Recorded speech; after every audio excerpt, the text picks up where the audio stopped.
Hasirin Sitepu, saya mulai dengan hal yang sangat spesifik diterangkan tadi oleh Bro Has, yaitu kehidupan kita yang di satu pihak diatur oleh hukum negara, hukum publik, di pihak lain diasuh oleh hukum adat. Itu ide yang bagus tuh. Diatur oleh hukum negara tetapi diasuh oleh hukum adat. Jadi hal itu yang membuat kita merasa bahwa kita sebetulnya adalah makhluk budaya, bukan sekedar warga negara. Kalau kita warga negara, kita hanya berselisih di bidang public law, tetapi kita lupa bahwa ada dimensi lain dari manusia yang memungkinkan dia punya aspirasi. Jadi kalau hukum negara membatalkan hak masyarakat adat untuk beraspirasi, maka negara itu tidak paham tentang watak kebudayaan bangsa itu. Itu intinya. Jadi kalau tadi diterangkan bahwa siapapun yang menebang satu pohon, dia akan didenda 1 kerbau dan 45 juta rupiah. Bayangkan berapa banyak denda yang harus dibayar oleh Pak Jokowi kalau menebang pohon di Palestina.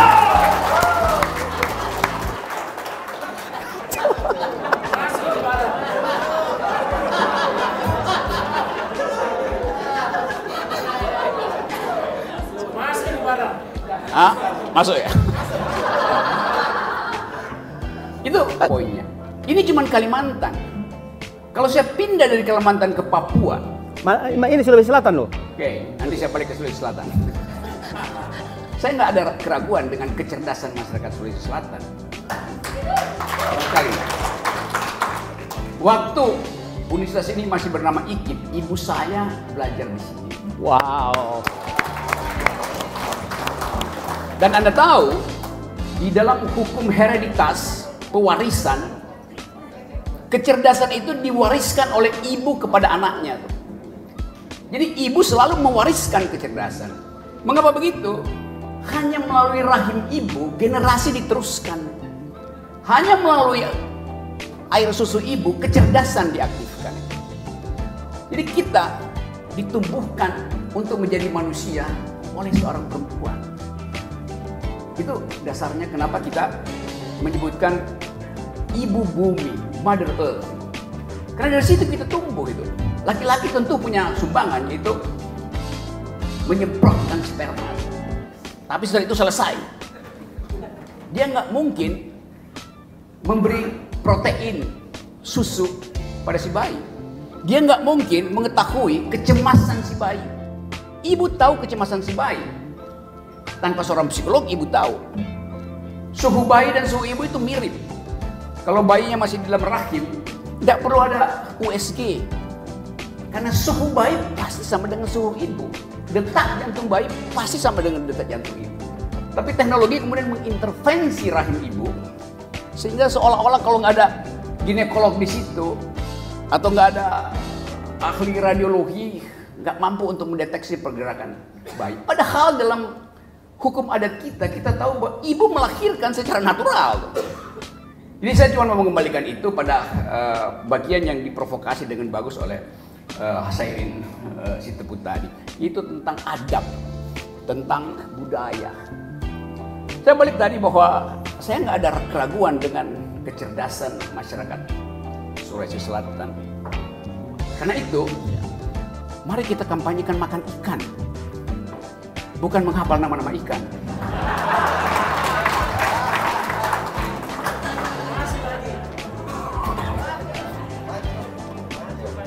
Saya balik pada problem pertama tadi.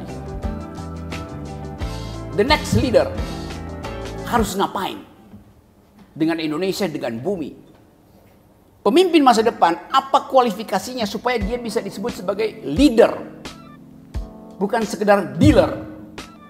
Tadi sangat bagus bahwa semua potensi kepemimpinan kita akan diukurkan pada kemampuan dia untuk membaca 2 hal di masa depan. Satu adalah hak generasi untuk menikmati sumber daya alam negeri, hak generasi, hak millennials, hak alumni Universitas Negeri Makassar untuk menikmati sumber daya alam negerinya sendiri. Termasuk di dalamnya adalah hak atas udara yang bersih, hak atas rumput yang hijau, hak atas air yang jernih, hak atas wangi mawar, hak atas cicit burung. Itu yang sekarang lagi dibicarakan di dunia. Setiap pemimpin dunia kalau nggak mengerti environmental ethics, dia akan dianggap sebagai buta huruf terhadap peradaban. Karena itu orang akan bertanya, do you speak English? Do you speak French? Do you speak Ukraine? Do you speak Russian? Orang bertanya, do you speak environmental ethics? Do you speak local wisdom? Do you speak gender equality? Do you speak democracy? Jadi itu tata bahasa yang harus kita penuhi kalau kita ingin menjadikan Indonesia model di dalam masa depan. Kita akan dilirik kalau presiden kita di masa depan akan mengatakan I do speak environmental ethics. Oleh karena itu aku tidak ingin memindahkan ibu kota yang akan merusak lingkungan. Itu dasarnya. Kalau kita pakai ukuran global tuh. Jadi kira-kira itu intinya. Saya balik lagi pada soal tadi, environment tadi.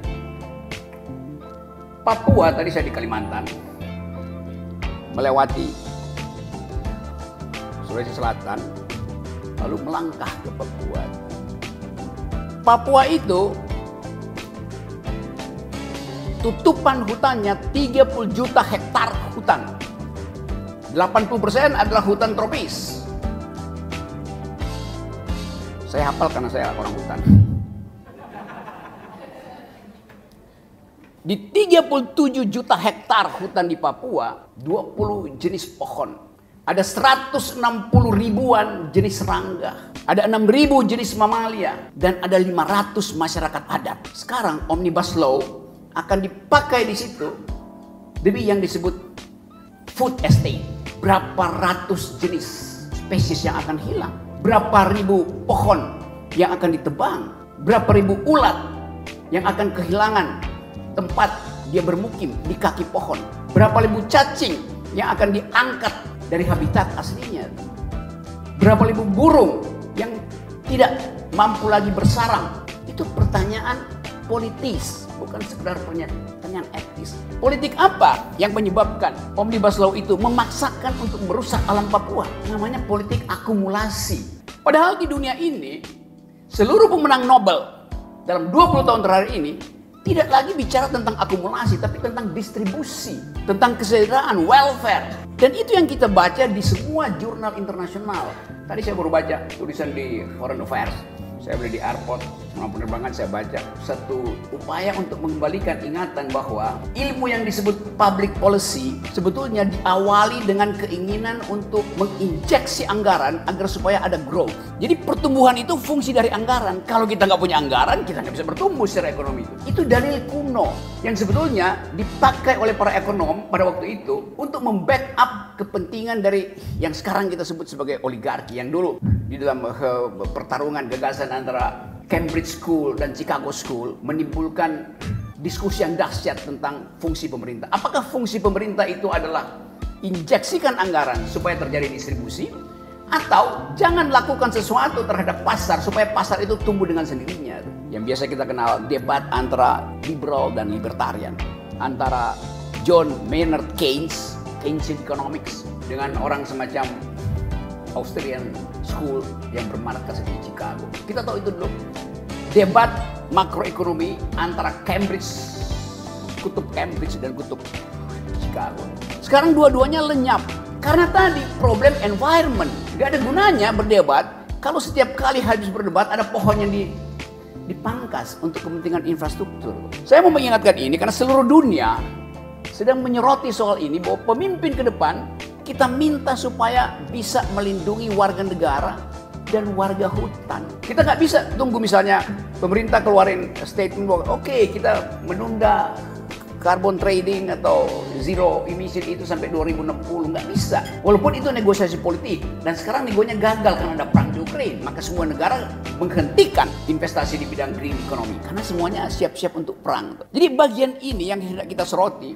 Supaya kalau kita kampanye nanti, siapapun yang mau jadi presiden, do they speak environmental ethics? Do they speak green economy? Kita nggak lihat ada perdebatan intelektual di antara capres-capres itu. Yang kita lihat adalah orang main TikTok. Capresnya TikTok. Apa isi otaknya?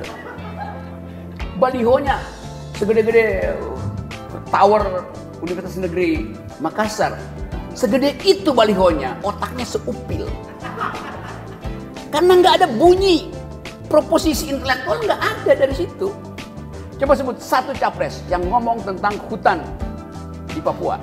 Satu capres yang ngomong tentang bagaimana bangsa ini diasuh oleh hukum publik, tapi juga harus menghormati hukum adat. Nggak ada capres begitu. Yang ada calon capres, yaitu Hasyairin Sitepu.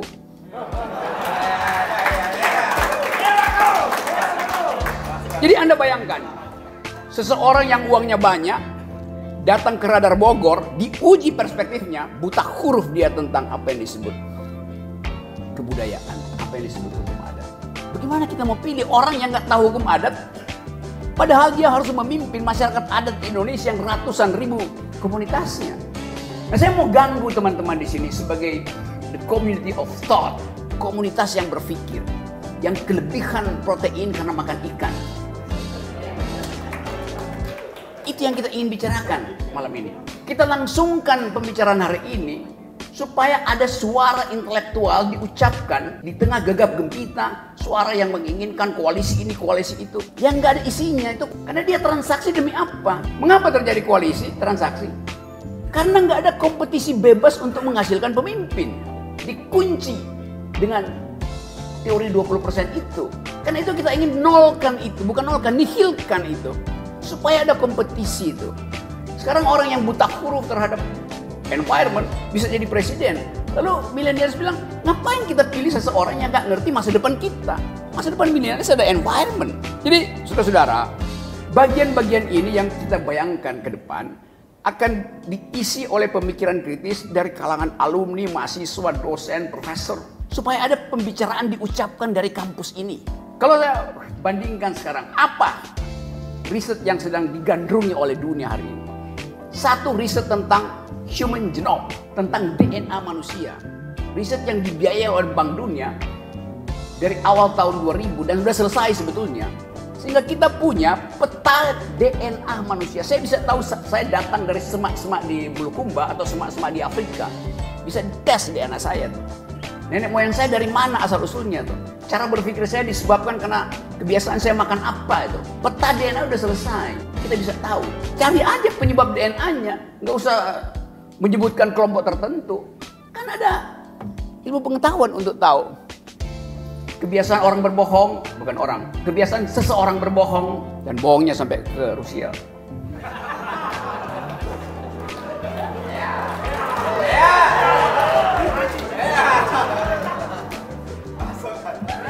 Bisa kita cari asal-usul DNA-nya. Itu satu riset yang udah selesai. Blok riset kedua yang namanya big data. Itu juga riset yang makin lama makin serius. Seolah-olah kita nggak punya lagi eksistensi sebagai manusia. Karena ditenggelamkan dalam big data. Kita dirumuskan oleh big data. Itu bahayanya tuh. Ada riset ketiga yang namanya artificial intelligence. Agak rumit gitu. Karena kita mesti berupaya mentransformasi cara kita berpikir sama seperti cara robot berpikir. Supaya kita bisa berpikir secara algoritmis. Itu juga tantangan bagi peradaban-peradaban lokal yang nggak bisa compete dengan tiga fasilitasi itu. Big data, artificial intelligence, DNA, human genome. Nah, bagian ini juga kita nggak dengar dari pemimpin-pemimpin yang sok mau jadi presiden. Dia buta huruf terhadap proyek di masa depan. Dia nggak tahu apa itu big data. Dia cuma tahu bahwa big data itu diperlukan untuk 3 periode. Nah, bukan itu tuh big data. Dia nggak ngerti apa yang disebut artificial intelligence. Karena bahkan jangankan yang artificial intelligence, yang aslinya aja dia nggak punya tuh. Intelijen aslinya. Karena itu dia nggak bisa berdebat. Kalau orang punya intelijen, satu kosakata bisa menimbulkan kuriositas dia berdebat. Masa orang berdebat sambil baca laptop? Yang bener aja. Atau 3 halaman yang disodorkan. Dan selalu lost in translation. Gagal ditranslasikan. Lalu timbul ketegangan diplomasi. Tapi udah itu bagian headline radar nanti. Saya balik tadi pada pertanyaan Hasyairin tadi bahwa apa yang bisa kita sumbangkan bagi bangsa ini di dalam kekacauan politik? Kita selalu ingin kampus itu jadi penentu masa depan. Kenapa? Karena hanya dengan perdebatan intelektual konsep bisa dibersihkan. Nggak mungkin kita berdebat kalau panggung yang disediakan panggung dangdut. Ngapain berdebat di panggung dangdut? Ini panggung politik, panggung intelektual, panggung konseptual. Dari sini kita uji calon-calon presiden. Dan jadikan universitas negeri. Salah satu diuji di sini, harusnya diuji di kampus. Ya, bukan salah satu. Pertama-tama siapa yang mau jadi calon presiden? Datang ke UNM.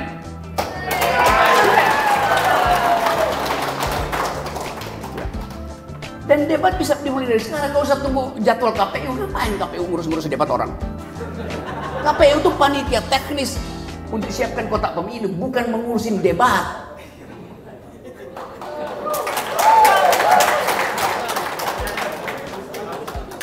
Ada orang KPU nggak sini? Nah, saya ingin supaya tradisi ini dibuka. Di Amerika, seorang calon presiden pertama kali debatnya tuh di universitas. Biasanya di lapangan basket, ngobrol dia terus ditanya, dihajar di situ. Jadi kenapa orang takut? Kenapa capres-capres itu takut masuk kampus? Nah, dia nggak sanggup untuk berhadapan dengan metodologi. Padahal semua argumen harus diuji dengan basis metodologi. Jadi saya gembira setiap kali saya ada di sini, setiap kali saya bertemu dengan kampus, ada cahaya yang hendak dihidupkan dari kampus, yaitu cahaya pikiran. Saya kira segitu dulu. Kalau saya bicara lama-lama nanti dianggap saya lagi nyapres dan lagi minta duit. Makasih. Tadi Bung Rocky sudah berbicara cukup panjang ya tentang ya sebetulnya yang kita butuhkan adalah seperti apa peran kampus itu. Tadi Rocky mengatakan bahwa ya kampanye calon pemimpin masa depan itu sebaiknya di kampus, bukan di panggung dangdut. Tapi begini Bung Rocky, bagaimana Anda melihat kampus saat ini? Apakah sudah bisa memberikan harapan ya, untuk menyiapkan atau paling tidak memberikan konsep-konsep dari kampus itu? Apakah kampus ini tenggelam nggak dalam pragmatisme yang sedang ramai, entah itu di politik, entah itu di pemerintahan, entah itu di parlemen? Ada kebohongan, nggak ada soal, tapi harus ada pikiran yang menghalangi kebohongan itu. Dan pikiran itu hanya bisa diucapkan dari kampus. Tapi itu idealnya. Sulawesi Utara ada namanya Universitas Samratulangi. Sudah 2 bulan hasil pemilihan rektor dibatalkan karena money politics, karena intimidasi itu. Itu yang terjadi. Salah satu calon rektornya adik saya namanya Profesor Dr. Grevo Gerung yang belajar tentang ilmu kelautan 15 tahun di Jepang. Dia mau mencalonkan diri, tiba-tiba ada poster besar. Jangan biarkan Grevo Gerung menjadi rektor karena dia adalah adik dari Rocky Gerung. Coba bayangkan. Ya kan, ada di berita, ada fotonya. Astaga, apa urusan saya dengan rektor Unsrat? Kita percaya bahwa profesor di Unsrat mampu untuk menciptakan iklim di mana kompetisi akademis dimungkinkan. Untung berita itu bocor ke Menteri Nadiem, lalu Menteri Nadiem batalkan proses itu. Jadi bayangkan kekotoran politik tiba sampai ke ruang pemilihan rektor itu. Gila. Dan itu ada di beberapa tempat, termasuk di tempat saya mengajar Universitas Indonesia. Yang kemarin saya kritik habis-habisan karena rektornya dungu. Ya. Saya nggak ada soal dengan itu. Dan menyebar isu itu ya udah. Kehidupan saya jadi berantakan karena banyak orang yang nggak mau lagi ajak saya bikin riset yang ada uangnya. Nggak ada soal buat saya. Tapi kalau saya nggak mengucapkan kejujuran itu, tidur saya nggak nyenyak, romen saya tidak sempurna. Masa pemimpin masih nyontek-nyontek catatan? Pembuat pinisi di Bira bikin pinisi dengan konsep tanpa dia bisa gambar-gambar, kan ada di otaknya berapa panjang anjungan itu, ketebalannya berapa supaya bisa menangkap badai dan tidak mengganggu anak gelombang. Jadi sekali lagi saya inginkan agar supaya itu dihadirkan. Karena pikiran hanya disebut pikiran kalau ada yang mengganggu. Dimaksudkan untuk diganggu. Itu namanya dialektika. Kalau Anda punya pikiran dan tidak diganggu, itu artinya Anda sedang berdoa. Nggak ada orang yang mau ganggu doa. Jadi teman-teman, kita ingin supaya sekali lagi politik itu diasuh dengan argumen, bukan dengan sentimen. Nah, itu paralel antara fungsi kampus dan fungsi jurnalis. Dan itu menyatu dalam diri Hazairin Sitepu. Kacau. Lama-lama saya jadi tim sukses Hazairin. Karena dalam keadaan apapun kita mesti pastikan bahwa setiap kita berhak untuk memimpin negeri ini. Bukan cuma mereka punya amplop tebal tapi otak tipis. Jadi jadikan politik itu sebagai percakapan akademis. Dan dari awal negeri ini didirikan oleh para politisi yang mampu bercakap-cakap secara akademis. Para founding person kita ada orang-orang yang berpikir. Berapa persen yang lulus perguruan tinggi? Mungkin dari 30 orang cuma 2 orang yang lulus perguruan tinggi. Yang lain otodidak. Tapi ada komunitas pikiran yang memungkinkan mereka bertengkar di meja akademis. Sekarang nggak ada kita pertengkaran. Bahkan protes sedikit pun kita udah nggak mampu karena akan diancam oleh kitab undang-undang hukum pidana yang baru. Yang memastikan bahwa menghina presiden dihukum 5-6 tahun. Karena itu artinya kita merendahkan martabat presiden. Cari di kamus mana ada istilah martabat presiden. Yang ada istilah human dignity, martabat manusia. Presiden bukan manusia, presiden fungsi. Dia lembaga. Martabat itu hanya melekat pada manusia yang punya perasaan. Presiden nggak boleh punya perasaan. Jadi secara konseptual kacau. Saya ingin dekan fakultas hukum di sini itu protes tentang peristilahan itu. Nggak ada namanya. Yang ada adalah martabat raja, bukan presiden. Kenapa? Karena raja menunjuk dirinya sendiri sebagai wakil Tuhan. Itu asal usul dari istilah dilarang menghina, menjatuhkan martabat presiden. Kan dianggap dulu presiden itu sejajar dengan raja. Kemudian hilang istilah itu karena demokrasi itu. Kalau dia bermartabat, maka martabat itu melekat pada saya seumur hidup saya. Itu namanya human dignity. Presiden setiap 5 tahun kita ganti. Ngapain dia harus kita kasih martabat? Dia bisa kita ganti kok. That's the logic, so. Bahwa ide yang dibuat oleh alumni Universitas Negeri Makassar bisa betul-betul dibunyikan ke seluruh alumni. Alumni UI banyak yang tertutup pikirannya karena takut dipecat atau diturunkan jabatannya dari komisaris. Ngapain? Nah, sekali lagi teman-teman, kita diskusi bebas di sini. Saya tahu batasnya nanti. Dan karena saya tahu batasnya, saya langsung edit